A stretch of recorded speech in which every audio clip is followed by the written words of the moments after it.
Hey everyone, welcome back to my channel. In today's video, I'll show you how to add or change payment methods in WordPress step by step. So let's get started. First, open your browser and go to your WordPress account.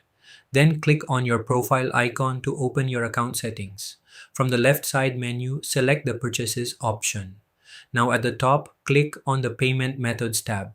Here you will see all the payment methods linked to your account. To add a new one, click on Add Payment Method. Next, enter your card details like card number, expiry date, and billing information. Once you've filled everything correctly, click on Save Card. Your new payment method will now be added to your account.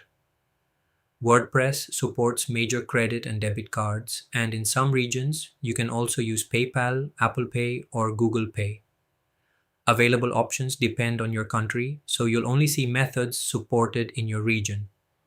If you want to use this payment method for all subscriptions, simply check the option that says Use this payment method for all subscriptions before saving. Now, if you want to change a payment method, go back to the Purchases section and select the subscription you want to update. Then click on Change Payment Method. From here, you can choose an existing saved card or add a new one. Confirm your selection and your payment method will be updated. And that's it. This is how you can easily add or change payment methods in WordPress.